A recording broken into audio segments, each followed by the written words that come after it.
Good evening, everyone. On behalf of Intas Pharmaceutical Limited, I, Dr. Mithilesh Nayak, extend a warm welcome to you all for this third episode of Nephro Live. And in today's session, we will delve into an important and highly relevant topic that is newer treatment option in the management of diabetes and kidney disease. And to moderate this session, we are honored to have with us our esteemed course director, Dr. Dinesh Kullar sir. He is a chairman and head of Department of Nephrology and Renal Transplant Medicine at Max Super Specialty Hospital, Saket, New Delhi. Dr. Kullar has been instrumental in steering insightful and impactful discussion in the previous two sessions. So welcome, sir. And may I now request you to introduce our faculty for today's program. Over to you, sir. Well, thank you very much, and warm welcome to everyone who have joined us today in yet another edition of this ongoing series where we are wanting to discuss about nitty-gritties of management of a very important disease, that's chronic kidney disease. And we kick-started this a couple of months ago talking about the definitions, because there has been recent change in the definition, the way we look at this entity called chronic kidney disease. And then the subsequent one, we talked about the symptomatology of chronic kidney disease. We are moving on today, and we are going to talk about diabetes and chronic kidney disease. We all know diabetes has proven to be a menace for all of us. We have the unpleasant label of the diabetic capital of the world, and look at the staggering numbers, and look at out of these high number of Indian diabetics, those many who actually have renal involvement. If you were to look at something like 40% of all diabetics to be getting chronic kidney disease, look at where the magnitude of the problem is. And that's certainly not going to be easy for a nation like ours to cope up with. And certainly we would want to know what best can be done, on one hand, to prevent diabetic kidney disease from happening in a given diabetic, and God forbid, if it has happened, what is the best way to tackle it, to slow down the rate of progression of chronic kidney disease, because we know it's a relentless progression. All that we can do is slow down as much as possible. So that's, with that in mind, I'm sure there's going to be a wonderful discussion today, which is going to be kick-started by a short presentation by my wonderful colleague at my hospital, Dr. Rahul Grover, a brilliant nephrologist. As you can see in the slide being shown here, he has been trained at the premier institutions of the country, starting from All India Institute, and then for his MBBS and MD in medicine. And then finally, he did his DM nephrology from our alma mater. Our means from both the other panelists, Dr. UK Sharma and myself. So we certainly would welcome Dr. Rahul Grover today, who, as I said, has been a brilliant nephrologist all through his career, brings in a lot of good ideas in my department, at least, be it the clinical nephrology or the academics. And it's always a treat to have him in the department, learning from his vast experience. So today, I'm sure is going to be no exception. Can we have the next slide, please? Well, after a short talk by Dr. Rahul Grover, we're going to be joined by a panelist, which will include a very dear friend of mine, Dr. Umesh Sharma, who is a consultant nephrologist and an ex-commandant and director of the prestigious R&R hospital here at New Delhi. And as I said, we were together for our training at PGI Chandigarh many decades ago. It's been a very, very fond memories of our time spent at the prestigious institution, and where I had the honor of learning a lot from my fellow colleague, a brilliant nephrologist, not just nephrology, but every aspect of medicine. And his knowledge about things other than nephrology will, I think, certainly embarrass people like me who probably will not be having any such extracurricular knowledge. His vocabulary, for one, and his sheer clinical sense would certainly be very inspiring for many of his students and even colleagues like me.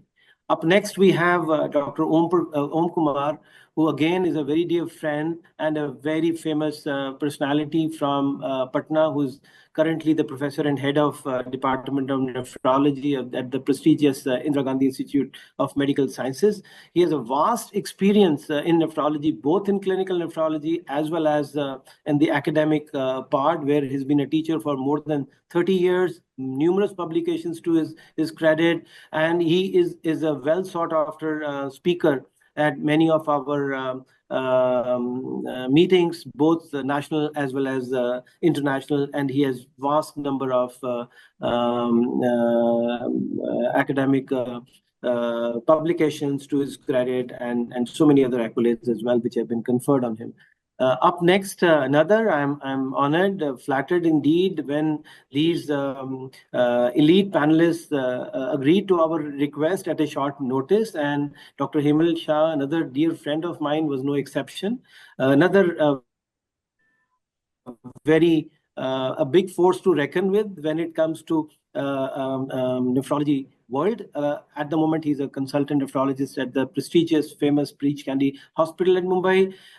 Again, I would say, as you can see, so many of his achievements after his clinical fellowship at University of Toronto. Another person with a lot of publications to his credit, and again, a very sought after speaker within the country as well as internationally as well. So his presence today is certainly going to add a lot of value.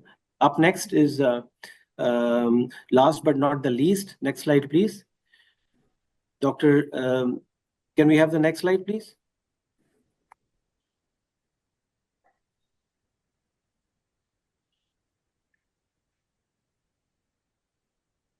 I think there is a problem at the connection. Maybe, I hope it's not at my end.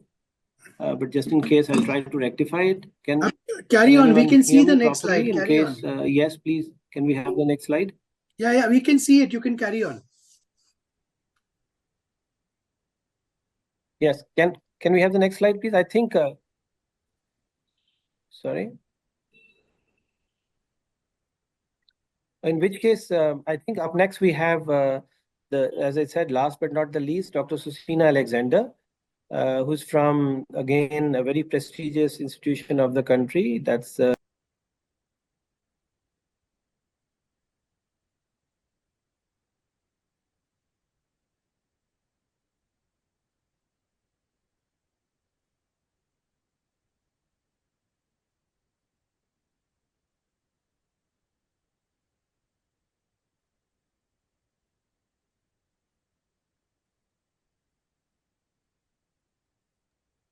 Yes, I'm sorry about that. I think there was a fault at my end. Can I be heard properly now? Is it correct? Am I audible?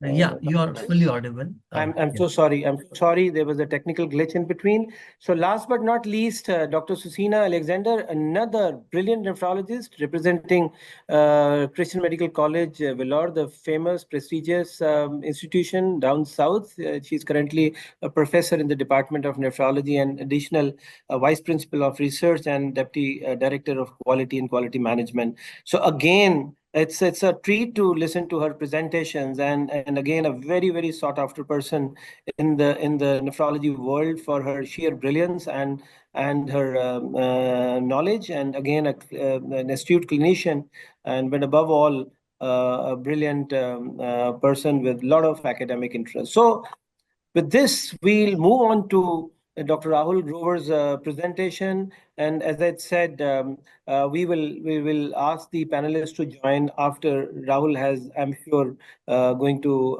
has presented a wonderful talk today. Over to you, Rahul, and we are going to certainly learn a lot from you. Right. Thank you for the kind introduction. I'll start sharing my screen.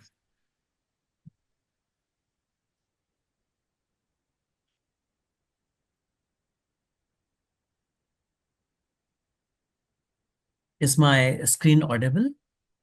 Can it be seen by everyone? Yes, sir, it is visible. Right. Okay. So I've been given this talk to discuss and start about diabetes and kidney disease. And it is, of course, a very challenging topic because of the vastness of the disease itself. So I'll try to do justice. And when to start, I thought where to start from. So initially, Dr. Khuller has already introduced that diabetic kidney disease is as we know, a microvascular complication of both type 1 and type 2 diabetes mellitus. Around 30 to 40% of the people develop a diabetic kidney disease over the course. It is characterized by a persistent albuminuria and a progressive decline in GFR. It is the leading cause of end-stage kidney disease and carries a high cardiovascular morbidity and mortality. So this is what defines the diabetic kidney disease. So going right at the beginning, what is a natural history? It is relentlessly progressive, we have discussed, and a couple of slides showing the initial outcomes, how it was. So this was by Anderson et al. When they looked at the course of type 1 or insulin-dependent diabetes, this was published in 1983. And with the onset of proteinuria, immediately the kidney functions will decline and the person will very quickly over a period of 3 to 5 years progress to a stage of end stage kidney disease or death, cumulative death. So that was the connotation of this disease. And a similar sort of a outcome was seen in the non-insulin dependent diabetes, that is the type 2 diabetes. And again, when you see with the onset of proteinuria and the years of onset, once the proteinuria starts to set in, it is a relentless progressive disease. And that's why, while with insulin, the type 1 disease from uniformly fatal became a non-fatal disease, but the progression to a degenerative disease and the similar things were seen in type 2 disease. So again, these studies also identified the factors which are genetic, racial, gender, that's male gender, advanced age, some modifiable factors like glycemia, hypertension, smoking, and to some extent cardiovascular diseases. One of the first trials, which we'll say, is a very important trial, which still is very relevant, told us how to study this disease, and that is the DCCT trial and the follow-up of EDIC study, as we call it, celebrated as 100 years of insulin therapy. It again highlights how this trial was planned somewhere, starting planning in 1978, carried out from the DCCT part from 1983 to 93, and then a follow-up of EDIC, which was continued, and they presented the evidence in 2021, 27 years follow-up, of continuous medical. So that is how the course of disease follows, and that's how the trials have to be done over there. And a 2% change in the glycemic control led to progressive improvement in all the complications, that is microvascular as well as macrovascular. They looked at how to look at it also. The primary prevention, that is preventing the onset of microvascular complications, as well as secondary interventions, that is preventing the progression of the microvascular or macrovascular complications for that matter. And that is how we have already always looked at diabetes for in the future, to prevent the onset of microvascular complications, the primary prevention, and secondary to slow down the progression of the disease. And in both the arms, a good control of diabetes, a glycemic control, showed a benefit in both these arms over there. And the benefit dependent upon the intensity, like in this retinopathy, the lower the HbA1c, the better the outcomes over there. Of course, the problem was that when you go very low, there could be hypoglycemias over there. So this is a study which still guides us at how we assess it, and this has been followed in most of the diabetes trials further. So some of the landmark trials that followed were the UKPDS trial for the glycemic control, the ADVANCE and the ACCORD. I put ACCORD in the red because it showed that when we push too much the glycemia control, something around 6%, the cardiovascular complications increase. While we can go for a glycemic control, but then there are some limitations. The next group was, of course, the blood pressure control. And in this blood pressure control, there were a lot of trials targeting the proteinuria, and that was the RAS inhibitors. And a sequence of trials all consistently showed that RAS inhibitors are a foundation pillar and help to prevent the progression of proteinuria. Roadmap trial also showed that even primary prevention, that is onset of proteinuria, can be delayed, though it was not seen in the other trials over there. But again, when we try to the combinations, whether with renin or dual blockages, we found that hyperkalemia was the foe. So while in glycemic control, the HbA1cs, you try to push it too much, it limits the thing. In combinations, trying to add on these things, hyperkalemia became an issue. Then was the multifactorial intervention trial, the Steno trial, which sort of defined that how we have been treating our patients. Steno said that you have to look at all the things. You have to manage the risk factors. You have to have a good cardiac control. You have to put in all the intervention, control the lipids, blood pressure, glycemic control, lifestyle, and that will lead to a better outcome. So these were the sort of trials which shaped how we look at the diabetic kidney disease so far. Of course, this is the UKPDS trial, which showed that even a small change in HbA1c leads to a long-term benefits. And again, in 2021, they reassessed the 24-year follow-up, and they found that the minimizing hyperglycemia at the time of diagnosis of diabetes early on leads to near lifelong reduced risk of death and microvascular complications. So not only it says that this legacy effect is there, we have to act early because the effects are lifelong. So while we learned these, there's a to insulin. So a lot of people in the first year are still not controlled, and ADA clearly says there's a lot of clinical inertia. And what occurs is that if you're not controlling them early, this is again coming from UK, at 5.3 years, higher risk of all the outcomes in the people who are poorly controlled. So the data was there how to manage, but this inertia has to be overcome. So this is one thing that we have to be cautious. This is the Steno trial, which showed that the conventional and intensive therapies, the intensive therapy when you're targeting not one particular pathway, but all the pathways together which were available at that time, you would lead to better outcomes in all the parameters of micro as well as macrovascular complication. Again, at 21-year of follow-up, they say that around 7.9 years longer median lifespan over 21.2 years of follow-up. So you are adding life, and these were a lot of these were event-free, that you're not having events. So this is how the initial trials over the last since the DCCT trial till around 2010 or so shaped the events, showing a clear benefit of glycemic control, a steno-like approach, as well as ACE inhibitors and ARBs over there. And this is the sort of diagram cartoon which shows that what is the current sort of approach over there. So where have we moved on? Of course, this one shows that the SGLT2 inhibitors have got introduced in the last decade. And current therapy is that we are looking at it in a different approach, something beyond from the steno to this, that what are the pillars in therapy? Of course, and these are based on a good foundation of diabetes control and blood pressure control with RAS inhibitors, which is the first pillar.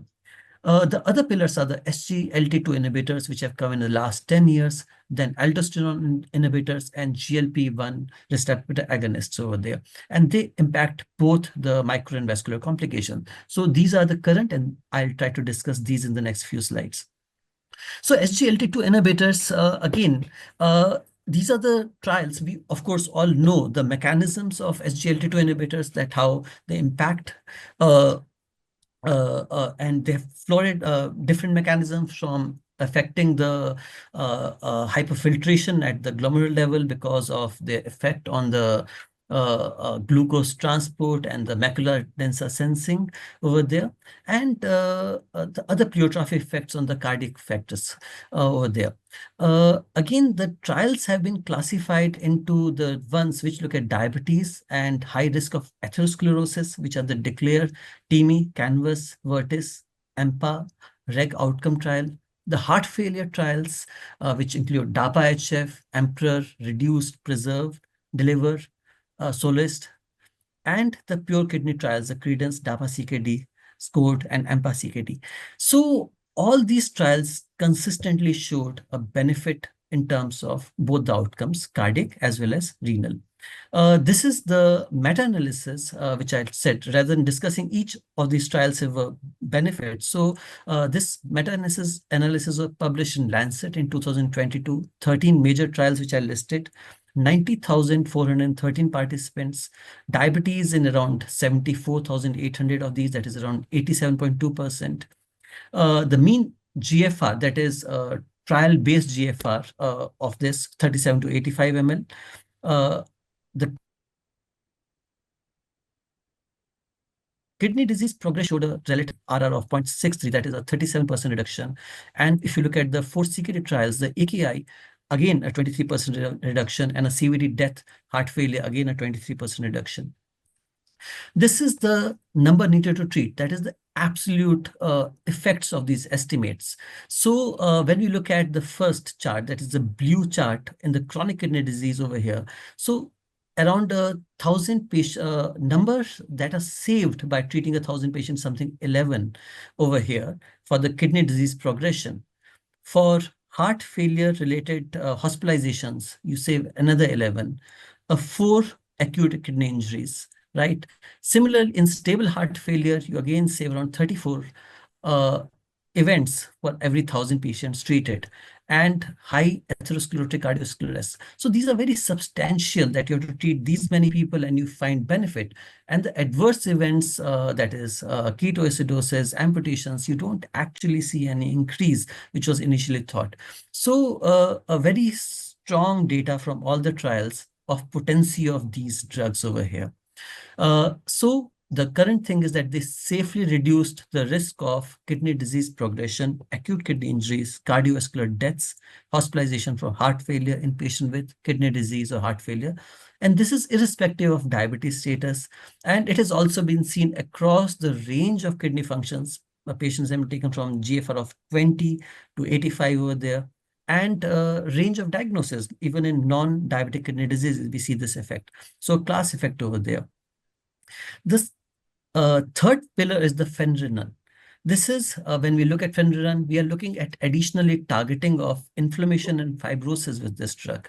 Again, it is a bulky, selective, non-steroidal aldosterone antagonist, so lacks the steroidal effects, has a balanced distribution between the heart and the kidney, and most importantly, has a low potential for hyperkalemia. So that is what takes this drug apart from the previous mineralocorticoid receptors.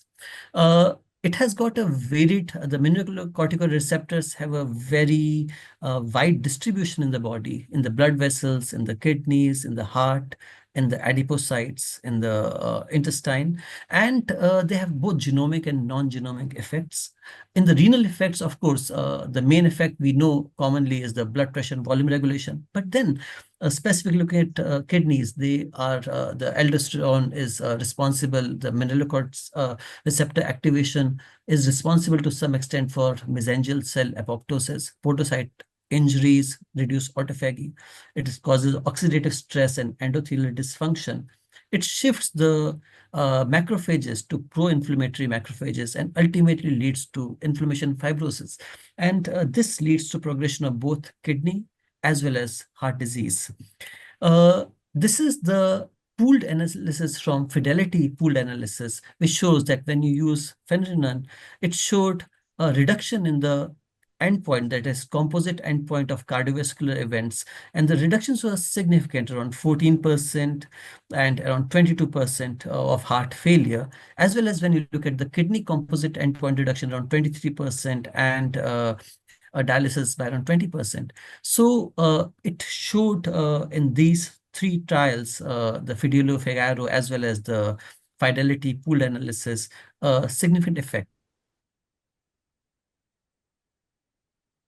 Similarly, when we look at the MRA blockage in CVD, right from the spiral electron time, applin time, we knew that these are effective. And recently, we have a Find Heart's heart failure study in which, again, it shows that even in mildly reduced and preserved ejection fraction also they prevent. And the benefit is consistent. So this is the slide which shows, going back, the various trials, and all are showing a consistent effect of lowering heart failure events. So again, the drugs which save the heart as well as the kidney. Going to the fourth pillar, which is the GLP-1 receptor analogs. Again, they have been studied in multiple trials, the Alexa, Leader, Sustain 6, XLS, Rewind, Amplitude, which look at both cardiovascular outcomes and renal outcomes, as well as some trials which looked at predominantly cardiac outcomes. And now we have a flow trial which looks at renal outcomes predominantly. So with SGLT2, with GLP-1 receptor analogs, we know that in type 2 diabetes, there's a loss of incretin effect. Incretin effect is that when you take glucose orally, it causes a stimulation of insulin, which is lost in diabetes. And while the effect of G1P, that is glucose dependent, is lost more, GLP-1 is preserved. And that's why GLP analogs are used over there. And this is a slide which shows that these are both effective in heart and kidney disease by reducing HbA1c, reducing weight, improving the cardiac and CKD outcomes over there. Adverse events are there, but are manageable over there. GLP receptors are in various organs, and we have a lot of drugs also targeting these. So the kidney will have slightly different, liver will have more, they are on the bone. So the fears are about osteoporosis and sarcopenia. The pancreatitis and pancreatic cancer fears are lesser, while in rest of the places, they are more supportive over there. So this is a growing number of drugs with different mechanisms. I've listed some of the drugs, short acting, some of them long acting, which are available currently, and some combinations with insulin. These are already in market, and there's a huge line of drugs from various mechanisms. So how to choose? See, what has occurred over here is, again, we have a strong meta-analysis outcomes of these trials also. So in this, something like 83,258 patients were enrolled in this meta-analysis published in 2024. And again, when you see the effect, whether it's they had a significant cardiovascular history, heart failure, and the EGFRs over here, around 18% in the CKD range over here. And when you look at the major cardiovascular adverse events, consistently showing improvement, all-cause mortality improvement, cardiovascular mortality improvement, revascularization improvement, fatal strokes, non-fatal strokes, as well as composite kidney outcome improvement. So very large meta-analysis showing consistent effect, and this is across all GLP-1 analogs which are available. This is, of course, the flow study, which is the again published this year, in 2024. And again, in this, the outcome was looking at the major adverse kidney events, deaths from any cause, and any leading to discontinuation. And again, a similar effect seen in the terms of hazard ratios of 0.76 and 0.8 over there. Again, suggesting very clear this thing that they are important. And I think so these are the fourth pillar, which is over there, which has a very strong evidence, but so this is sort of a summary slide that from the stenotype of approach on the base we have moved. The RAS remains the first major pillar which is there. On top of this, you add the SGLT2 inhibitors, causing a more balanced vasodilatation and vasoconstriction in the afferent and efferent arteriole, leading to lesser hyperfiltration, plus the other pleiotropic effects. The finerenone, again, acting on the inflammatory pathway over there. And the fourth important pillar is, I think, so the metabolic pillar with GLP-1 receptor analogs over there. And in the center is both the heart and the kidney sitting. And this is what we are calling it nowadays a metabolic cardiorenal syndrome. And so I think so these four pillars are very important, and they have to be instituted as soon as possible in the patients over there. So to summarize, diabetes is a relentlessly progressive disease with both micro and macrovascular complications. It requires primordial prevention, that is prevention of risk factors at the society level, primary and secondary preventive strategies to prevent progression, as well as development and progression of proteinuria and GFR in our cases. Multiple pathways need to be targeted. Currently, a pillared approach is recommended. Legacy effect is well recognized, and the clinical inertia needs to be overcome. And using this, residual risk of cardiac and renal outcomes can be significantly reduced, adding years and quality to patients' life. So I think so I'll stop at this and Thank you very much, Rahul. That was wonderful, and I'm sure everyone who have joined us today would have found it extremely useful to recapitulate our knowledge. And I think we are all nephrologists in this group of speakers and panelists. But what we have to remember today is the audience who have joined us today are the people who are actually taking the exceptional good care of all the diabetics of this country. So, and I think we need to learn from each other. And of course, what you have highlighted is the importance of the recently added weapons in our armamentarium. And we find ourselves much more empowered in the way we are tackling these patients with diabetic kidney disease. And of course, I'm glad you spent a good deal of time on the newer concepts, because I'm sure everyone who have joined us today is well versed with the way we look at diabetic kidney disease, and we all do understand by the time it comes in the hands of nephrologists, so many times it's too late.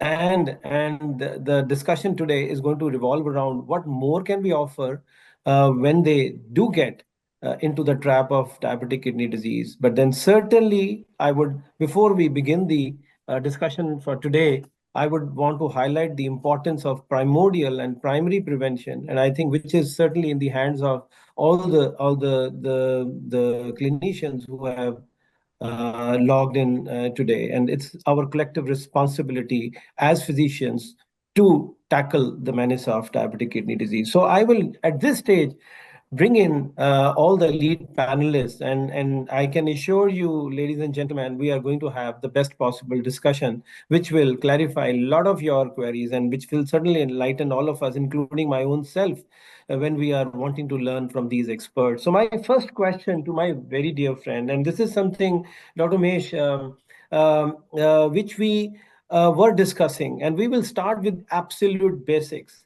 I may have talked about this concept in our previous editions as well. Again, one more time, I would certainly want to highlight the fact that whatever happens to a diabetic or to the kidneys of a given diabetic may not always be because of diabetes. And I think before we proceed any further, we need to be very sure that we are really indeed talking about this concept of diabetic kidney disease, whereby it is diabetes and the effect on the kidneys are related to diabetes. So just to recapitulate our knowledge, Dr. Mesh, can you tell the audience today as to how do we really can differentiate a diabetic kidney disease from a non-diabetic kidney disease? Just to clarify that a given diabetic may have proteinuria because of membranous nephropathy, because of multiple myeloma. How do you really differentiate these and come to a conclusion that your patient has diabetic kidney disease? Uh, Thank you, Dr. Fuller. Am I audible? So please unmute me. I'm not able to find that. Yes, yes. You are Unmute me. audible, sir. You are audible, Yeah, sir. okay. You can go ahead. Okay. No, So thank we you, can hear Dr. you. Fuller, for very kind introduction and a lovely topic to talk to our friends about. It's a very simple fact that a diabetic is heir to all the diseases that are possible in a human being. In addition, he also may get diabetic kidney disease. So this should be clearly understood. He can have any of the disease which a normal human being gets. In addition, he qualifies to get diabetic kidney disease. So it's very important to differentiate diabetic kidney disease from a non-diabetic kidney disease. Now, in case of type 1 diabetes, of which we see very few, the timelines are actually very clear. From the onset, which is usually timeable, it takes between 20 and 25 years to develop end-stage kidney disease as a consequence of diabetic kidneys. Whereas the timeline is a little blurred because we don't know when type 2 diabetes hits us. So how do we find out that this particular kidney disease is diabetic or non-diabetic? As I've just mentioned, diabetic kidney disease is slowly progressive. It takes years for it to make its ravages evident.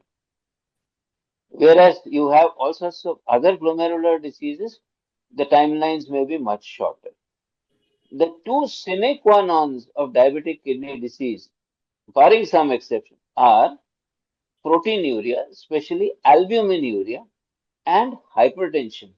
What is interesting to know is that even within the normal range of blood pressures, once diabetic kidney disease starts, the blood pressure elevates. It may not become overtly hypertensive, but it elevates from the patient's basic blood pressure reading. So, uh, proteinuria, especially albuminuria, and hypertension are the two sine qua nons. Now, diabetic kidney disease is a microvascular complication of diabetes, right? The other two prominent microvascular complications of diabetes are retinopathy and neuropathy. Of this, it is found that there is a very high concordance between diabetic kidney disease and retinopathy, especially the proliferative variety of diabetic retinopathy. So, if you find a patient has some kidney abnormality and also has a retinopathy, especially proliferative, there's a high probability that it's a diabetic kidney disease, right? Now, asymmetry of the kidneys in ultrasound is found in a variety of diseases. Whereas in diabetes, the kidney sizes may be well preserved, and in the initial part of the diabetic progression, they may even be larger than normal. So, this is an important differentiation between a diabetic kidney disease and a non diabetic kidney disease. So, essentially, these factors now, family history of diabetes becomes very relevant and important in type 2 diabetes. So, that may give a clue that this disease is diabetic. Lastly, certain metabolic abnormalities like metabolic acidosis and hyperkalemia occur relatively early in the course of loss of GFR in diabetic kidney disease. So even when your creatinine is only about 3, 4, you may have episodes of hyperkalemia or severe metabolic acidosis. This again points to diabetic kidney disease. One other important factor, all of us must always look at the urine. Usually, a microhematuria or overt hematuria is not a feature of diabetic kidney disease. So, this needs to be also kept in mind. Thank you. Well, thank you very much, Dr. Mesh. I think that was very useful, and I think that has set the ball rolling for us. And certainly, it's the experience. And I must confess that so many times, even when we believe with all our experience that a given diabetic may have a non-diabetic kidney disease, and we go ahead and do a kidney biopsy. Unfortunately, it turns out to be a diabetic kidney disease, and we curse ourselves as to why we did it in the first place. But then I must again highlight this point. Whenever in doubt, we must make a correct diagnosis, because certainly the treatment is diagonally opposite to each other, and I think this is very important to make a diagnosis. Well, we move on, and I think this is an interesting concept we are now have been learning over the years, and this one is for Dr. Susina Alexander. You see, and I'm sure Dr. Mesh will testify to the fact that our professor, the famous Professor K.S. Chugh, would have failed us if we had told him that we are suspecting a diabetic kidney disease in a person who does not have any albuminuria evidence of. So I think that was then. But over the last few years, we have realized, well, that may not actually be the case. A sizable chunk of population may actually have a diabetic kidney disease, yet proven on a kidney biopsy, yet no albuminuria. So, Dr. Sina, over to you. Please explain, for the sake of the audience, what is this concept of non-albuminuric diabetic kidney disease, and how often do you find it in your clinical practice? Thank you, Dr. Kuller, for that interesting question, and thank you, Dr. Grover, for that excellent presentation. Yes, this concept of non-albuminuric diabetic kidney disease is quite becoming popular in the current era. Though traditionally we've all believed that a diabetic kidney disease is characterized by increased urine albumin excretion, as well as mostly accompanied by a decrease in glomerular filtration rate. This concept of non-albuminuric diabetic kidney disease is gaining widespread attention, and presently reports suggest that up to 20 to 40% of patients with type 2 diabetes will have declining kidney function, but without the presence of albuminuria. There are sources, there are hypothesis that this may be because of the increasing use of RAS inhibitors, SGLT2 inhibitors, GLP-1 antagonists, though this has not been proven. But things that are known about this condition is that it is not usually accompanied by other microvascular complications, like especially diabetic retinopathy. So it is non-albuminuric, and usually these patients don't have other microvascular complications, but macrovascular complications seems to be similar in both the groups. And when they have done biopsy studies of these non-albuminuric diabetic kidney disease, what they have found is most of them have tubulointerstitial or vascular involvement, rather than the typical glomerular involvement that we find in albuminuric diabetic kidney diseases.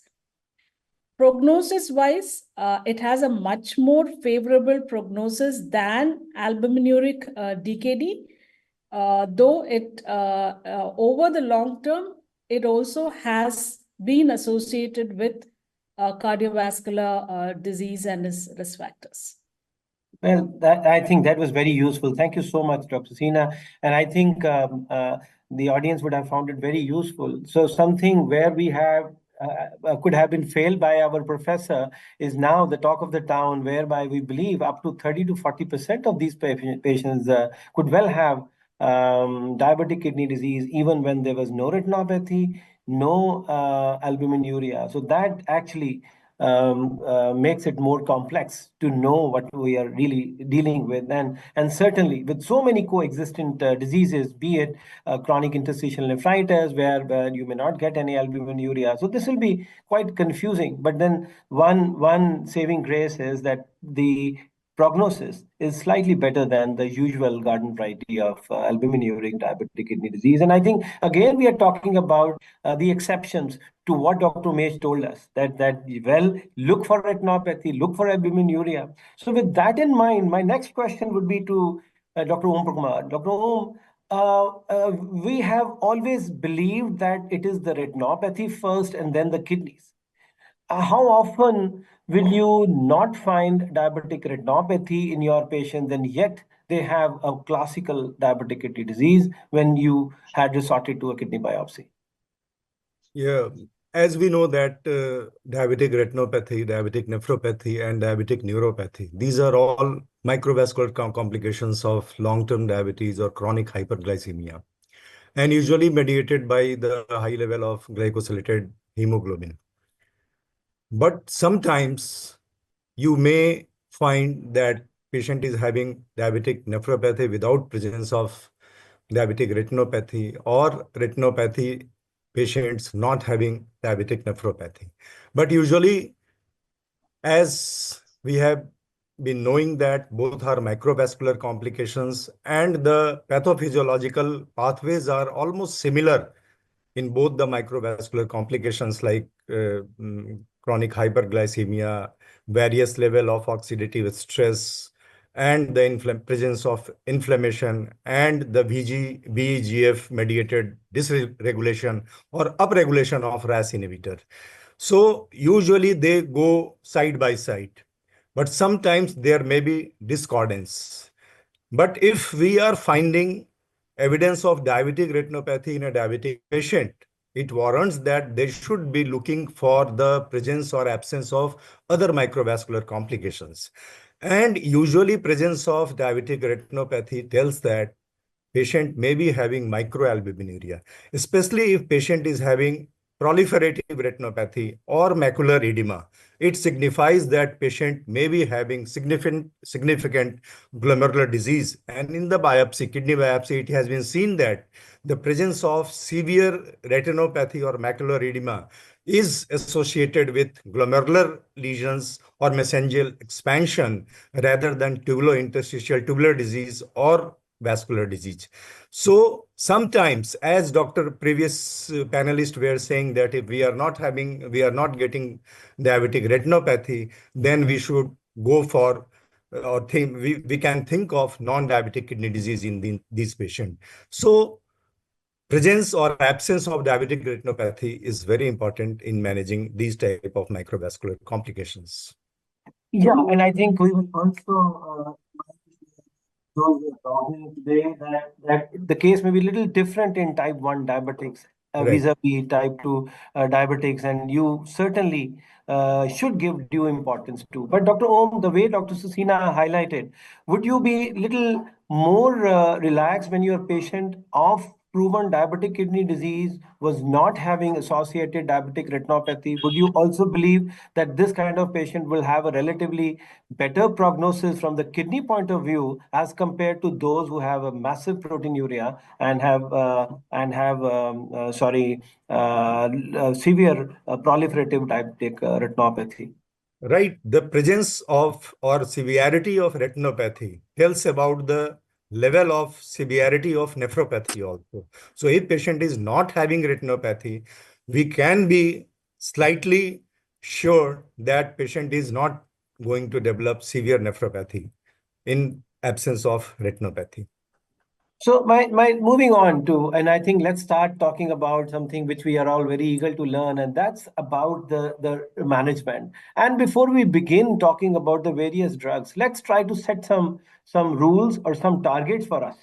I mean, we all know what kind of HbA1c target we have in mind when we are treating a diabetic with no other target organ damage. But when it comes to diabetic kidney disease, and especially the worsening chronic kidney disease in these patients, we also know for sure that there will be a higher tendency for these patients to get into hypoglycemic episodes.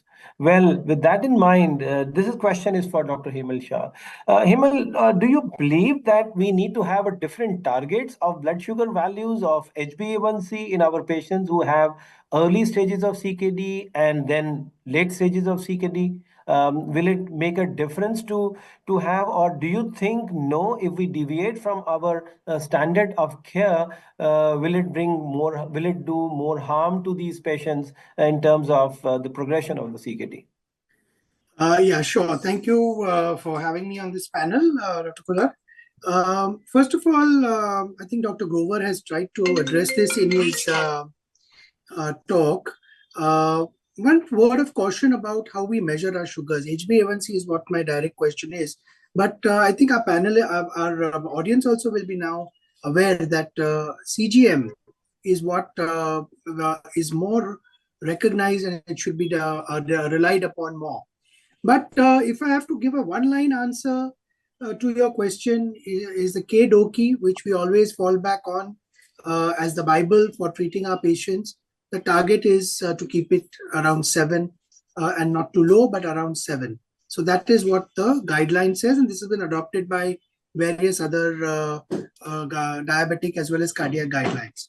Now, another couple of words there is that HbA1c itself can be fallacious in the uremic milieu because of high urea carbamylating the hemoglobin, or the anemia that follows in late CKD, which again could complicate the reading of the value itself.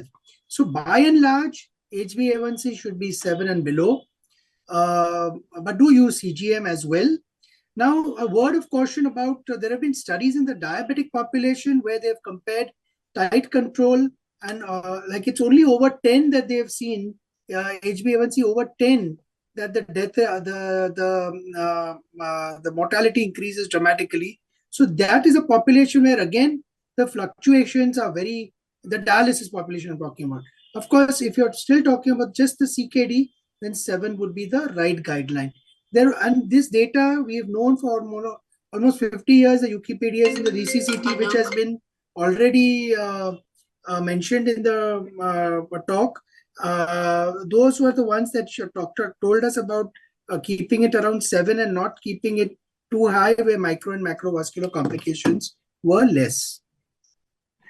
Well, thank you. I think that's going to be very useful, and I think thank you so much, Himal, for recapitulating as to what we need to do. Moving on, and the actual management of patients, and we are going to focus our attention today more on the management, the treatment of these patients with diabetic kidney disease, and the kind of things, interesting things we heard from Rahul as to what we really have in the last few years added to the way we manage these patients. So, Dr. Mesh, this one is for you. We know that there are various reasons why our patients with advancing diabetic kidney disease tend to have hypoglycemia. And we know the kind of traditional drugs which were available to us have a very high propensity to cause hypoglycemia.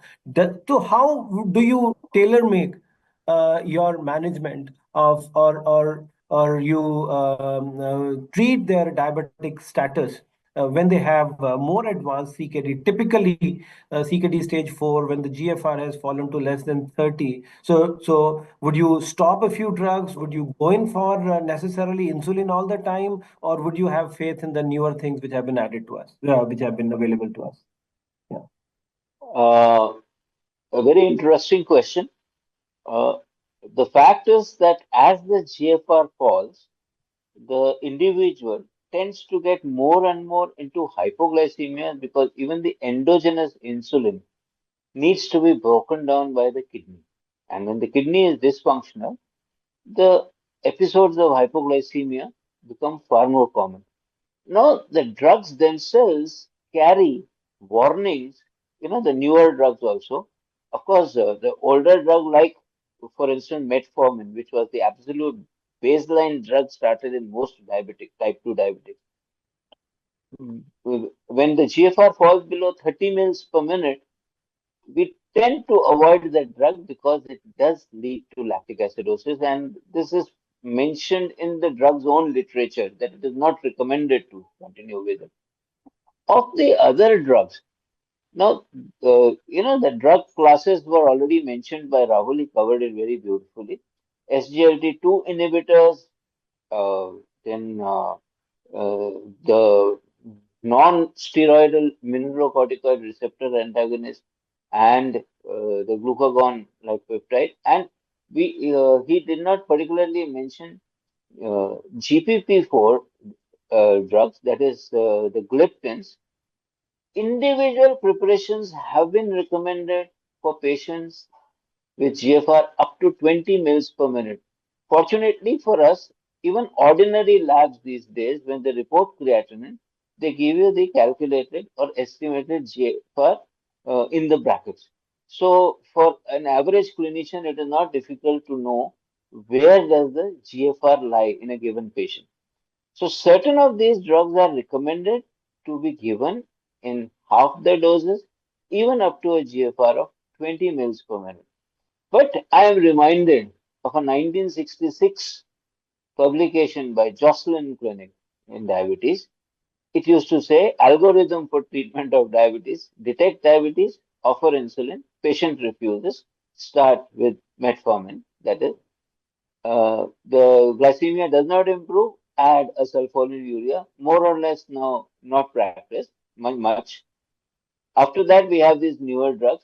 Patient refuses insulin, offer SGLT2 inhibitors. In fact, it should be offered to all. Uh, Diabetes not controlled, offer insulin again. And at every step of the algorithm, offer insulin. Remember that there is no equivalence of good diabetic control as shown in DCCT and subsequently UKPDS also. So that legacy thing has been beautifully highlighted by Rahul Grover. So we have an aim in mind, we have to keep the glycemia down.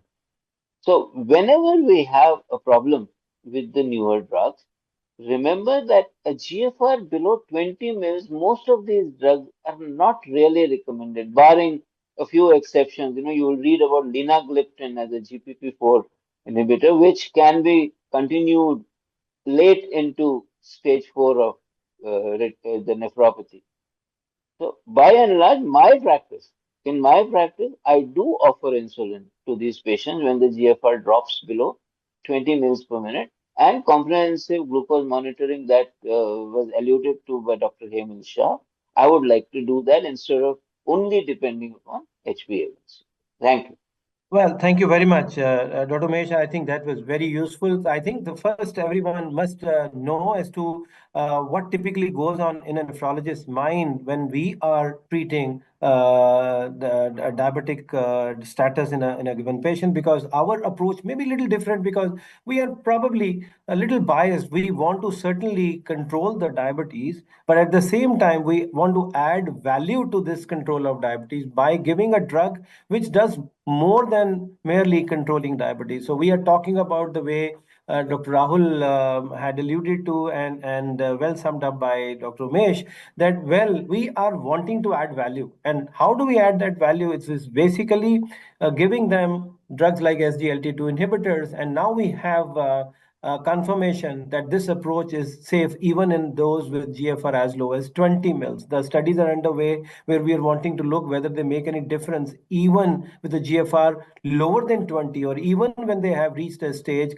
typically called CKD5. But then that's for future. But what we know for sure is up to 20 is safe. Well, if the control is still suboptimum, we can certainly rely on drugs like DPP4 inhibitors, and linagliptin has certainly become a nephrologist's favorite over the years because it causes lesser incidence of hypoglycemia. But then again, Rahul also talked about the impact which flow trial has had. We were fortunate to be part of the landmark flow trial at our institution as well. Well, it's added to the way we manage diabetes in these patients, and it's not just about managing diabetes; it's offering value because all these drugs include like GLP-1 receptor agonists, semaglutide, or SGLT2 inhibitors, and even DPP-4 inhibitors via linagliptin was shown to have some effect on reduction in albuminuria. So this is typically the way a nephrologist will look at, certainly wanting to avoid hypoglycemia, but if your patient certainly needs it, there within the group of sulfonylureas, we all know there are the ones which are relatively safer from the kidney point of view, going by their half-lives, and certainly we can rely on them as well. But then the point to be noted here, what Dr. Mesh says, rely on insulin, and you can have tighter controls. And ultimately, even at that advanced stage of chronic kidney disease, what matters, still matters, is the effective control of diabetes, not only to further slow down the rate of progression, but also to prevent the other the comorbidities in these patients. So, well, moving on to Dr. Susina. Well, you see, Dr. Rahul also talked a lot about SGLT2 inhibitors, and we have all been very, very fascinated by what they have given us over the last about a decade now. And we've learned a lot from the dedicated renal trials, starting from Credence, moving on to DAPA-C kidney, and finally AMPA kidney, where we have really gained a lot of confidence in SGLT2 inhibitors. How do you believe they have revolutionized the management of diabetic kidney disease over these years? Are you as excited about having them in your kitty as the rest of the world is, or do you have some reservations about their rule or their rampant use? Over to you, Susina. Yeah, thank you, Dr. Kula, for that question. So definitely SGLT2 inhibitors have revolutionized the practice of diabetic management, especially with hard evidences coming out from trials like DAPA-CKD, EMPA-CKD, Credence. It's not just SGLT2 inhibitors. Now we also have a class of drugs that inhibit both SGLT1 and SGLT2. And the newest kid on the block for that is sotagliflozin, which has been studied in the SCORED RCT. And all these have conclusively proved significant benefit in cardiovascular outcomes, significant benefit in renal outcomes, decrease in the renal trajectory of eGFR fall, as well as benefit from mortality from any cause. So these drugs are here to stay. And SGLT2 inhibitors have many mechanisms of action, not just acting on the S1 or the S2 part of the tubules, but indirectly it also helps in modulating the RAS pathway by modulating the tubular-glomerular feedback. It also has anti-inflammatory, antioxidative benefits. And by modulating the milieu that is there and decreasing the hypoxia and the metabolic overload of the tubules, it even increases the erythropoietin production within the kidney interstitium. So there are multiple actions for SGLT2 inhibitors which are good. And mostly SGLT2 inhibitor is now being viewed as a background therapy along with RAS inhibitors for proteinuric kidney disease, not just diabetic, but also non-diabetic. True. True. We'll take it up subsequently, Dr. Sina. But then one thing is very clear. When you look at the patient profile, clinical profile, obviously you'll be tempted to use SGLT2 inhibitor, or for that matter, GLP-1 receptor agonist, typically if your patient is obese. Does a lean patient, a thin-built patient, scare you to use SGLT2 inhibitors, even if there is evidence of diabetic kidney disease? Because on one hand, it's going to offer benefit, but what happens to the weight of these patients? Yeah. So definitely these treatments require monitoring. None of these can be started and left to itself. Especially probably the easiest patients to treat will be the obese patients who are also prone for cardiovascular mortality, as well as but those who are lean. Definitely, it requires a lot more monitoring, because by the mechanism of action itself, it causes significant weight loss. Also, those patients who have recurrent UTI, it needs to be used sparingly. And both weight as well as EGFR needs to be monitored at least for the first 3 months to make sure that there is no acute kidney injury with this drug. Well, I think thank you. That was very, very nicely summed up. And I think we move on. And the way I was talking about adding value by via controlling, giving a drug which not just controls the diabetes but adds value. SGLT2 inhibitors are certainly. So, are there any other things now?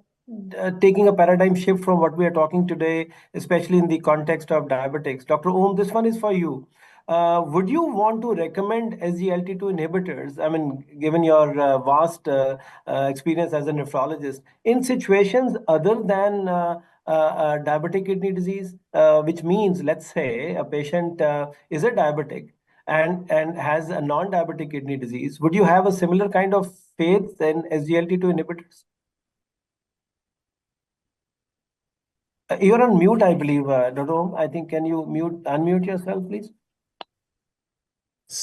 Yeah. Dr. Yes. Saxena has mentioned the pleiotropic effect of SGLT2 on diabetic kidney disease, non-diabetic kidney disease. The SGLT2 has other effects beyond the effect on the glycemic control. So it has got very beneficial effect on renal outcomes and cardiac outcomes. As we know that it has got very important effect on renal hemodynamics, it decreases the intraglomerular pressure, and at the same time, it also affects the hemodynamics of the cardiovascular system. It decreases the preload, it decreases the afterload, and it produces a slight ketosis type of situation where the cardiac tissues are having better energetics. So apart from glycemic effect of SGLT2, it can be used whenever a CKD patient is having cardiac, you want to have cardiac benefit in heart failure reduction or a decrease in hospitalization due to heart failure, or you want to retard the progression of kidney disease in these patients. Because we have seen that in all the renal endpoint trials like Credence, DEPA-CKD, or EMPA-CKD, that it has got a vast, very big size, effect size, almost in the tune of 30 to 40%. So this big size effect cannot be explained only by few mechanisms. So it must be having multiple mechanism which is having beneficial effect on the composite renal endpoint and also an beneficial effect on cardiometabolic situations. Thank you very much, Dr. Om. That was very useful. And let me remind the audience today that look, it was tried in non-diabetic clinical situations in the large clinical trials, including DAPA-CKD and AMPA-Kidney, where it was found to be extremely useful. In DAPA-CKD, in those IgA nephropathy patients where it was used, the hazard ratio was 0.29. That means 71% risk reduction when you had given the benefit of SGLT2 inhibition in these patients with IgA nephropathy. And the number of randomized patients with IgA nephropathy was much larger, almost to the tune of 800 in AMPA kidney disease. So, which means you can't think of avenues where SGLT2 inhibitors may not work, be it the heart disease, the liver disease, the kidneys, the so many things. And every day we are learning. So we have all been quite excited about what we have learned about SGLT2 inhibition in these patients. But then initially, and I still remember in 2016 or 17, when I first was giving a talk on SGLT2 inhibitors and the role in renal disease, I was mocked at. And people asked me this question: do you really believe it's going to work in people with hardly any renal function left? I didn't have the answer, and there was no proof at that point in time. But what we have learned over the years is there are many mechanisms. But The problem was, at least in the beginning, we were only talking about the ill effects of SGLT2 inhibitors. We'll make them synonymous with not just genital infections, but then going one step further and talking about Fournier gangrene, amputations, fractures, you name it, and the kind of ketoacidosis.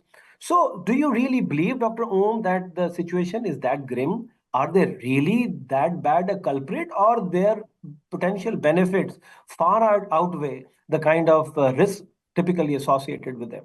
I think benefits are many more. And just you have talked about many complications like amputation, Fournier's gangrene, and euglycemic diabetic ketoacidosis. The incidence is very low. Even the mycotic infection can be managed effectively. And in most of the situation, physicians tend to discontinue these very important life-saving drugs just with the presence of simple mycotic infection, which can be managed easily with the use of the keeping the hygiene of the genitals. The other complication, which is very important, is volume contraction. We see volume contraction in the patient, especially the elderly patients or heart failure patient, and they can have slight increase in the serum creatinine with the initial treatment of SGLT2 inhibitor. But all these things can be managed, monitored, the orthostatic blood pressure monitoring, the hematocrit, and the serum albumin level. By this, you can assess the volume status in these patients. And if there is significant volume uh, contraction in these patients, then you can discontinue for few days. And especially, we have to follow the 6 days rule in most of the patient, that you have to discontinue. If patient is undergoing any major surgery, you have to discontinue at least 2 or 3 days prior to the surgery, or if patient is having fasting and other sick conditions. In those conditions, you have to discontinue these drugs. Otherwise, the benefits of SGLT2 in renal benefits are so high that they should be used, and nobody should be denied to being offered the addition of these important drugs.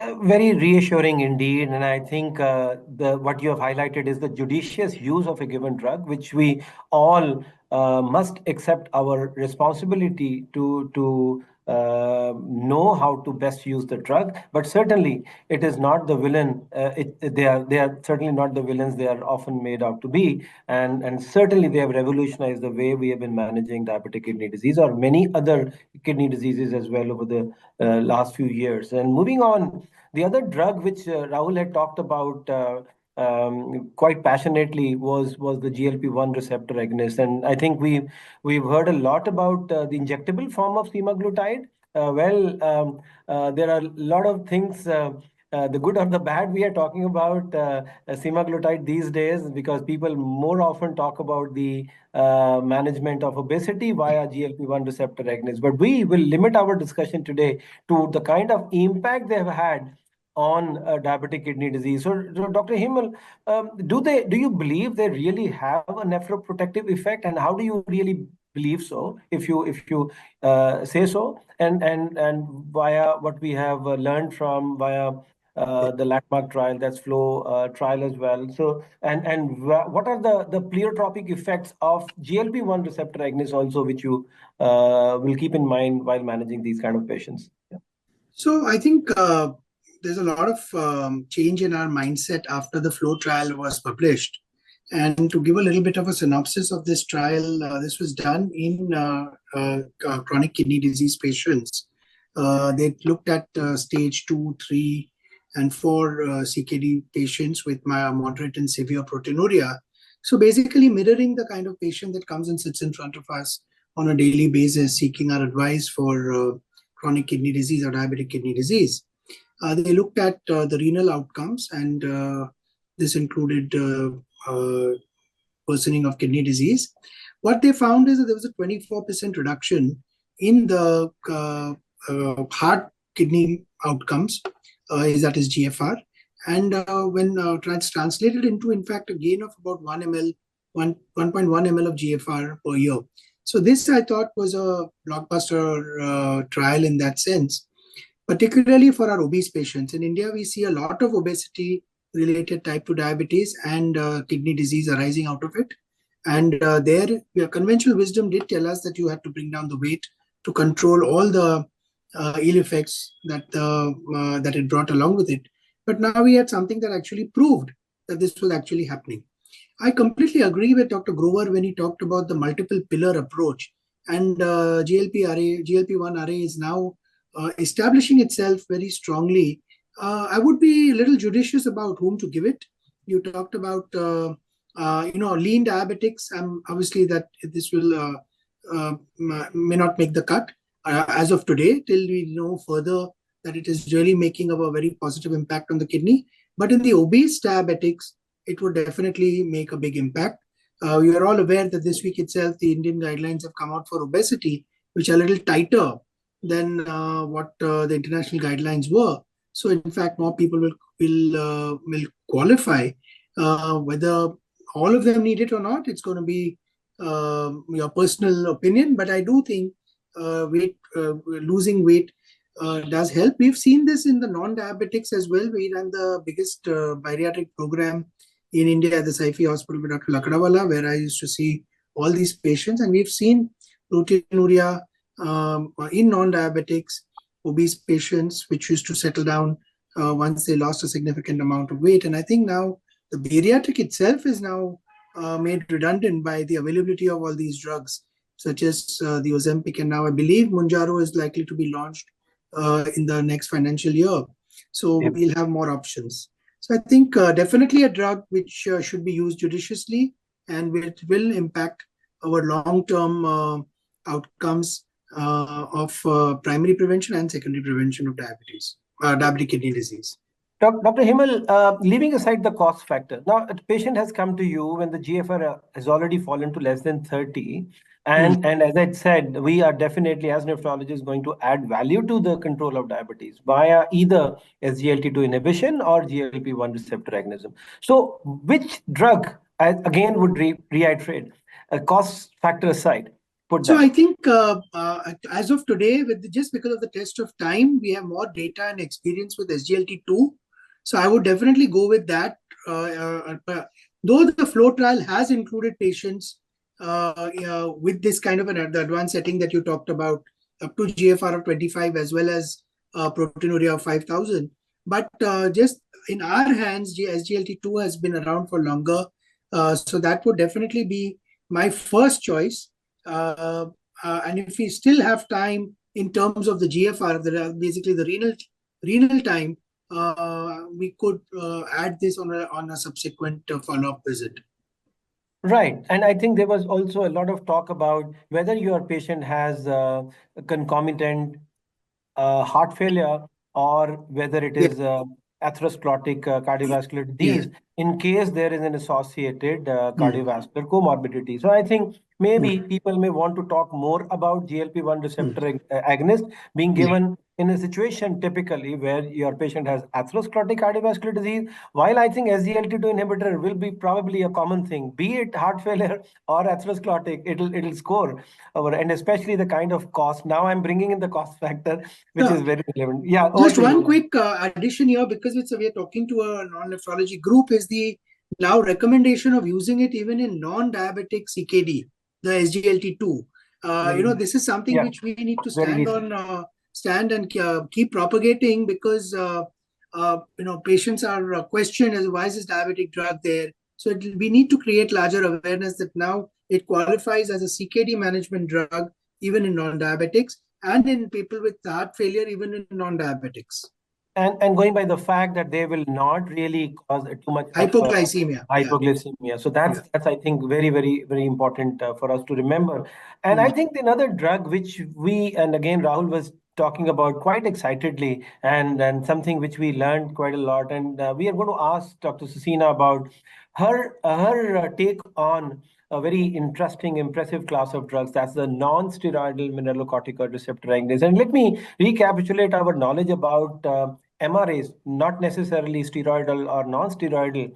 We all these years knew that they are great drugs. I mean, starting from what we learned via spironolactone or other drugs, we knew that they are great drugs, bringing in a lot of additional value onto the hearts of these patients who certainly we know that majority of the times we lose our patients not necessarily to the kidney disease in a given patient of diabetic kidney disease, but much before they actually go on to a stage of dialysis, we lose them to cardiovascular disease.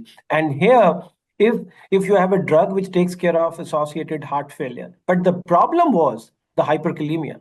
And with the availability of the newer non-steroidal mineralocorticoid receptor antagonists, which have a relatively lesser incidence of hyperkalemia, or rather a bad kind of or a severe kind of hyperkalemia, certainly it'll be a game changer. Added on to the fact that they don't have those nagging side effects, the typical androgenic side effects, which makes it very difficult to use it, especially in male patients. So, Dr. Susina, how excited are you to have Finrenon available to you while you are managing these kind of patients?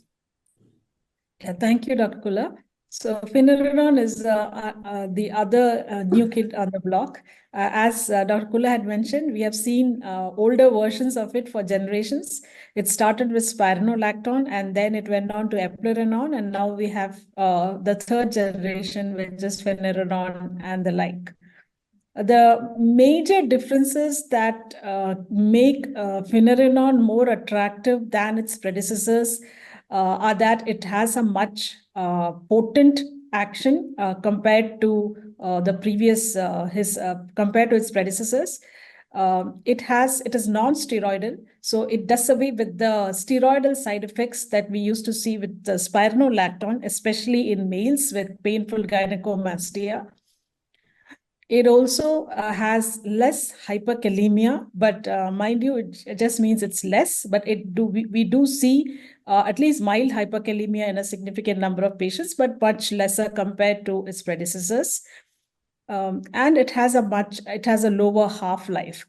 So these are the things that make Finerenone more attractive. And compared to spironolactone, the antihypertensive effects of Finerenone are lesser compared to the previous generations. It is more, what makes it more attractive is its anti-inflammatory, antioxidant, and antifibrotic actions. Having said this, the randomized trials at present have evidence only for type 2 diabetic kidney disease. Even for type 1, we don't have robust evidence for its benefit. As well as for non-diabetic kidney disease, we do have a fine CKD study which is going on, but the results are not out. And the recommendation for giving Finerenone is up to an EGFR of 25 ml at present. Well, thank you very much, and that's very nicely summed up. And you did mention about we not being sure whether it works in type 1 diabetics. Well, yes, just to remind everyone, there's one ongoing trial, that's FINE 1, which will probably address this issue. And again, we are quite excited as to what Finerenone has brought our way, to an extent that the company has divided their trials into two subgroups, the Thunderball and the Moonraker.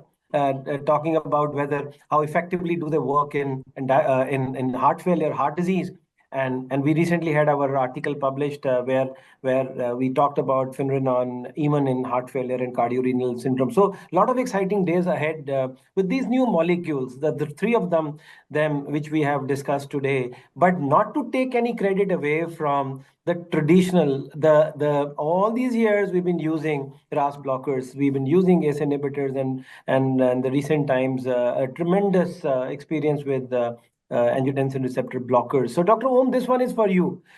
Do you believe that they have an impactful role to play in diabetic kidney disease, even when we have competitors or add-ons, the kind of drugs we've been talking about today? But where do you place the time-tested RAS blockade?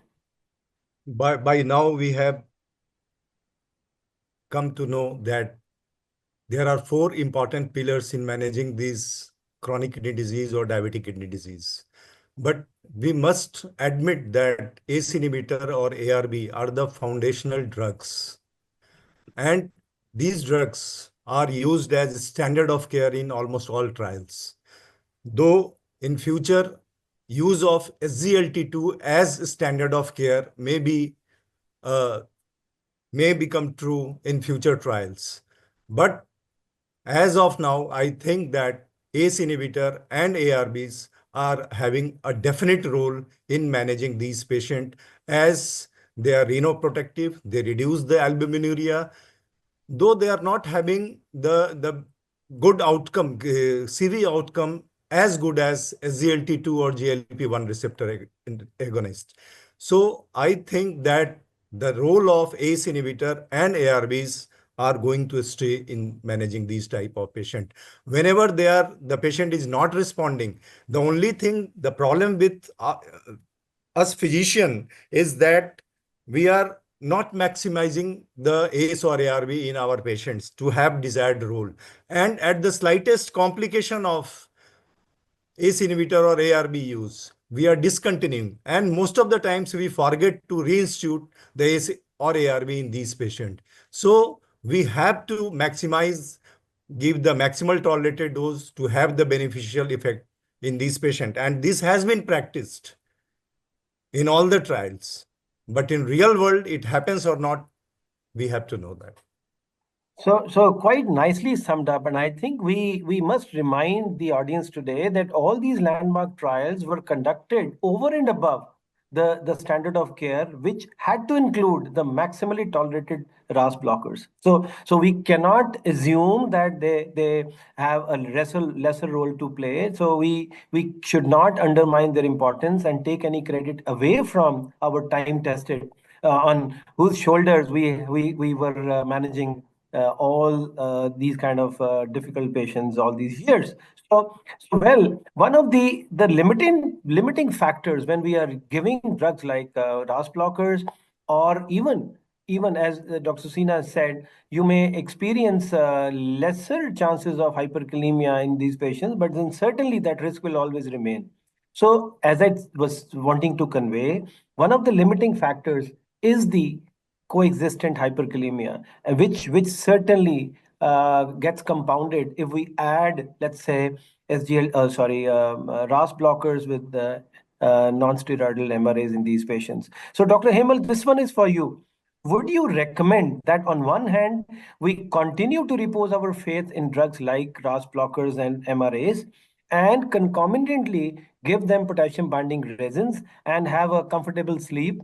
I mean, I'm not only talking about the newer yet not available anti-hyperkalemic drugs, which we are very eagerly awaiting, drugs like patiromer, or soon to be launched in our country, that's Lokelma, zirconium cyclosilicate. But why not the time-tested potassium binding resins, which we already have? Because I often tell this to my friends that, well, we have always been told that the traditional potassium binding resins have the hazard of causing colonic perforations. Well, I have not ever seen that. I know it has happened elsewhere in the world, but even after having used thousands, I mean, used it in thousands of patients, I have not yet encountered a bad clinical side effect, which is a dreaded side effect of colonic perforation. But I must accept and confess, I have been witness to countless hyperkalemic situations, cardiac arrests. So, would you want to give these patients an concomitant potassium lowering therapy? So first thing, I think Dr. Umesh made a very interesting point up front about certain diabetics having hyperkalemia pretty early. And you have that group of diabetics with type 4 RTA where they will have hyperkalemia. So you identify those, and I would be very, very cautious in either ACE inhibitor ARB, or even then adding something like finerenone to such people. So that's one group that you kind of put aside.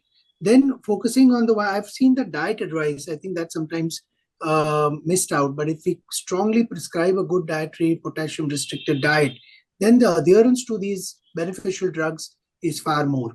And yes, in my routine practice, there are many patients who with these drugs are on patomomir. Of course, they are procuring it from out of the country, and they're able to continue these therapies. And of course, this is a small percentage. The majority are still taking our KXLate kind of binders, and they're doing just as well. We are able to keep them in a U potassium range, as well as we are able to maintain. But dietary advice is extremely important, and nothing short of spending good time about that, we will not be able to keep the potassiums in control. Goes without saying. Certainly, point well taken. I think before we take up a few of the audience questions, there are plenty of them, and let me share a very important information. I think today we probably have had the largest number of people who have joined us today for this meeting. I'm told over 1,600 have already logged in, and this doesn't include the YouTube users. So I think it's very encouraging to see the kind of interest we are having in our endeavor. Before we proceed, I think one quick one, and Umesh, the big boss. So please tell us, how would you really put the things in the right perspective when it comes to the usage of the new tools, and how would you really start them upfront? Is it all three put together over and above RAS blockers, or one after the other, or what is typically your way of practicing in these patients when your patient has a significant proteinuria, has a relentless course of progression, and you want to act quite fast before it's too late? Dr. Mesh, over to you.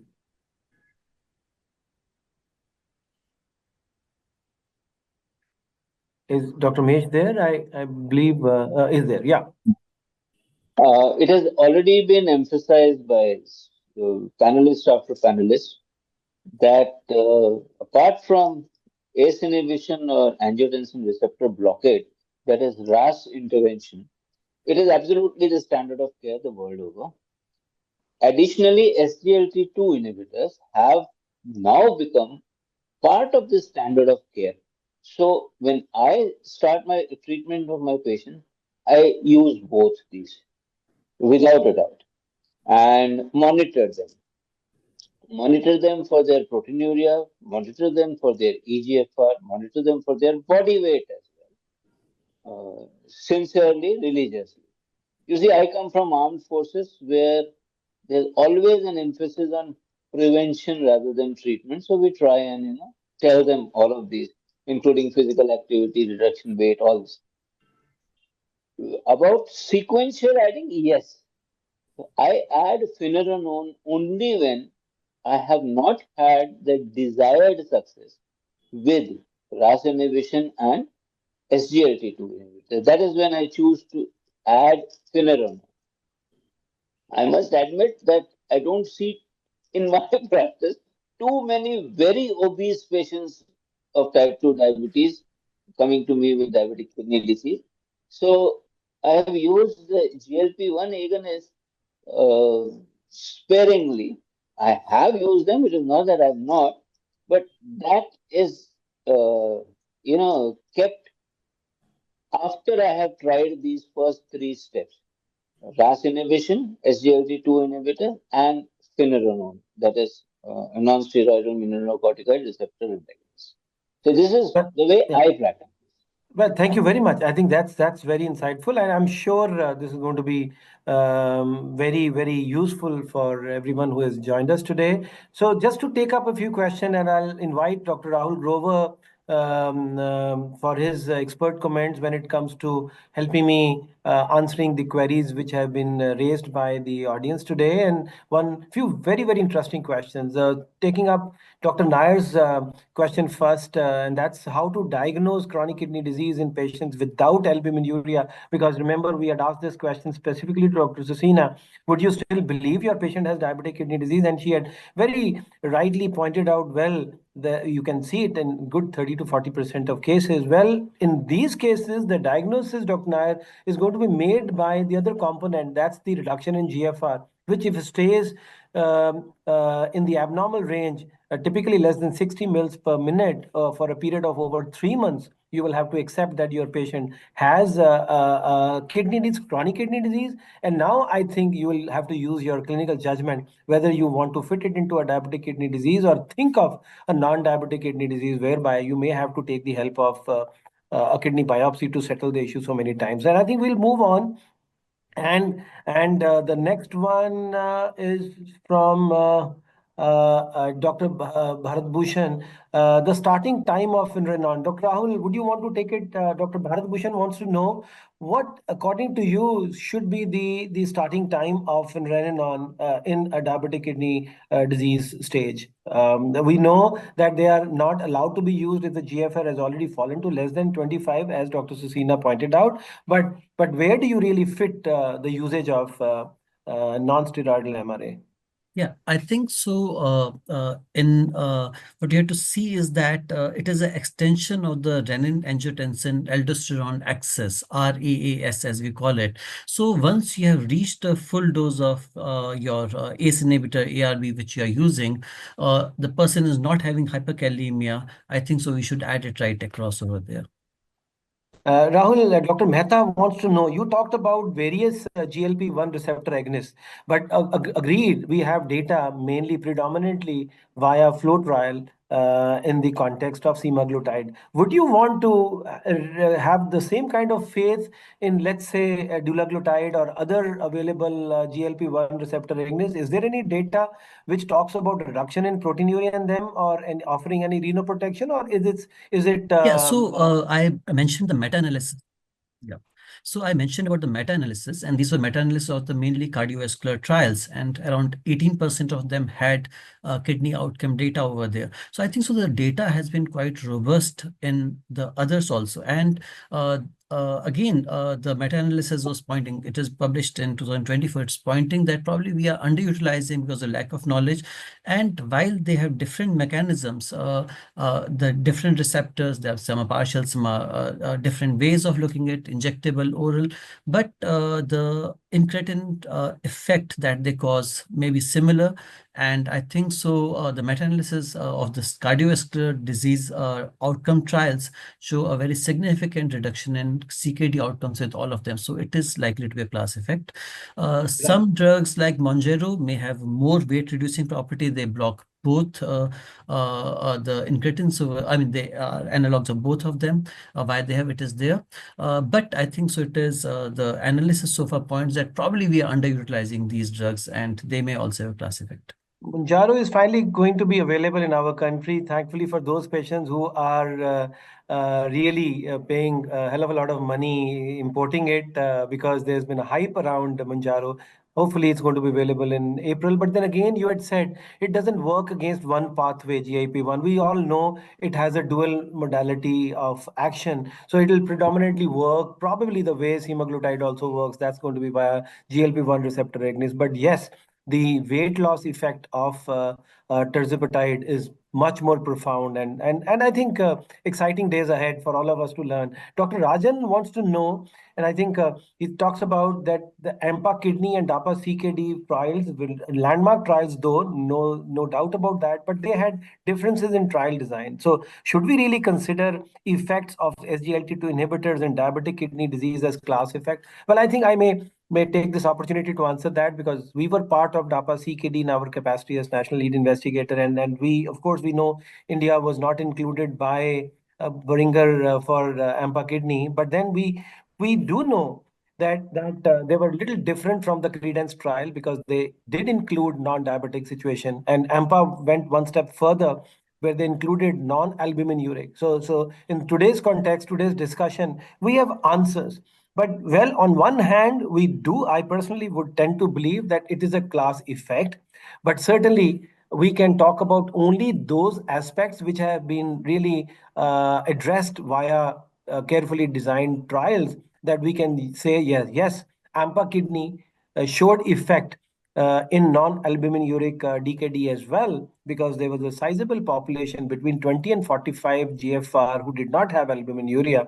But that doesn't mean the others will not, but others will have to prove the point. But my honest opinion would be that maybe it is, I think, is a class effect, unless anyone in the group wants to differ and has a different perception about it. So again, Dr. Bhuchan wanted to know, Rahul, you can take it up again one more time, how to tackle side effects of GLP-1 receptor agonists. Well, do you really believe the way we talk about the side effects typically associated with SGLT2 inhibitors, similar is the case with GLP-1 receptor agonists? The injectable form. See, when we are talking about offering renoprotection, it is only via flow trial, and that we must remind each other was via injectable form of semaglutide, where the side effects, especially the anorexia, the nausea, the whole lot of things, and thankfully hardly any increased incidence of acute pancreatitis, were not too many, but still they were there. So do you believe on one hand that they are there, and if yes, how do you tackle? That's the question Dr. Bhushan wants to know. So again, these are started at a lower dosages and gradually built up. So a person is able to tolerate them well, and most people are able to. And you use PPIs and prokinetics for some time in these patients. So that's the way it is being used. And a gradual build up, most people actually are able to tolerate. When you reach the maximal dosages, some people may not, but then majority will be able to tolerate. Dr. Susina, this is a very interesting question. Dr. Verma wants to know the role of basal insulin. And we all know that by that time, the renal failure has progressed quite far. The control of diabetes becomes relatively easier. And so many times we find ourselves as nephrologists using just 5 milligrams of linagliptin and adding some kind of basal insulin. Do you think that's a good practice? A small dose of basal insulin added onto concomitant linagliptin, and that will serve the purpose for your patients? Or do you believe no, it's short acting or ultra short acting insulin will be a better bet, right? I'm not an expert to answer this question, but going by the pathogenesis, it looks like a small dose of basal insulin will be beneficial. Right, right. May So, yeah, yeah, Dr. may I Mesh, just make a yeah, very please, small observation? please go ahead. Actually, when the CKD has progressed to beyond stage 4, the patient's appetite and his regular meal intake and all may all suffer. He may be nauseous, he may be vomiting, and this is when ultra short acting insulin they can be taken after you've had your meal, and they have an important place for them because the glycemic control is very fragile there. So that is when I introduce drugs like Lispro or aspart insulin. Right. Thank you very much.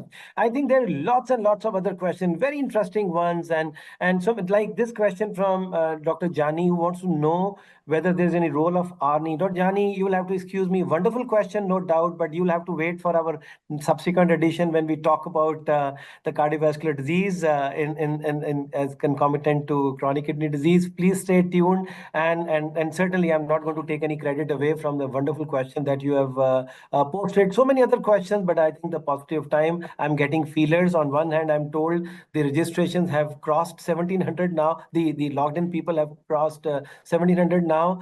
Wonderful. Thank you so much for this encouragement. It's the numbers are swelling up.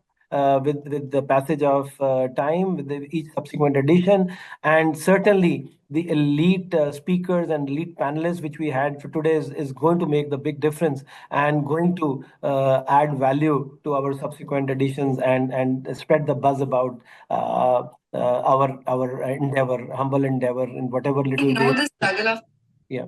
So may I hand it over back to Dr. Mithilesh? And before I do that, my sincere thanks to the speaker and the elite panelists. And I'm sure, at least I have learned a lot from them. I'm sure it would be the case with everyone who has logged in today. Thank you very much for your presence today. Over to you, Dr. Mithilesh. Thank you, sir. It is truly an honor to deliver the vote of thanks. First and foremost, I extend my heartfelt gratitude to our esteemed speakers, Dr. Rahul Grover, sir, Dr. Umesh Sharma, Dr. Om Kumar, Dr. Hemal Shah, and Dr. Alexander for sharing their invaluable expertise and profound insight this evening. You have not enlightened us about the practical insight, but you also help us in gaining actionable takeaways, which can help us in guiding our treatment when we go into the clinic and we decide about the line of management for the CKD patients by using the newer agents. A heartfelt gratitude to our course director, Dr. Dinesh Kullar sir. The credit for this engaging discussion goes to your exceptional leadership and guidance. I would also like to express my appreciation to our incredible audience and impressive 1,700 participants for their active participation. And lastly, a heartfelt thanks to our dedicated tech support team for their flawless execution behind the scenes. Thank you all for your valuable supports and participation. We eagerly look forward to next episode. In our future session as well, we look forward to your active participation. Once again, thank you and good night to everyone.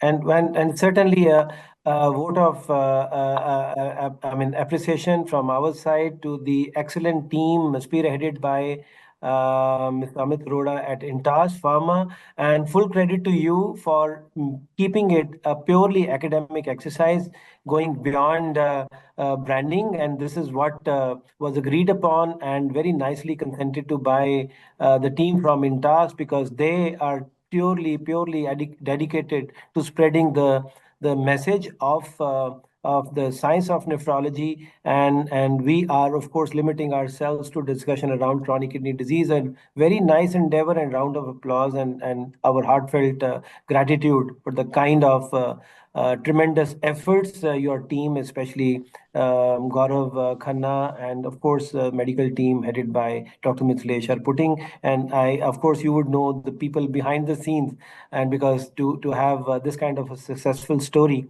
there is bound to be many other people who deserve full credit to the way they have been working, slogging very hard. Thank you very much one more time. Yeah.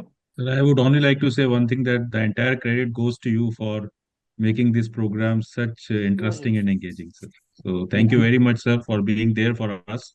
And we are really indebted to you for your leadership and your scientific acumen that you bring on the table. So thank you very much, Kular, sir. Thank you very much Thank you, sir. from our Thank you, side sir. at Thank you. Intas. Good night. And thank you very much to Thank you, sir. Thank you. all the panelists today, Dr. Hemal, Dr. Om Kumar, Dr. Rahul, Dr. Alexander, and Dr. Umesh Bhardwaj for fantastic deliberations today. Thank you very much from our side at Intas. Thank you. Thank you. And good Good night to night, all of everyone. you, and Thank have you, a sir. Thank you. great Thanks, sir. Sunday Thank ahead. you. Thanks. Namaste to all of you. Thank you, sir.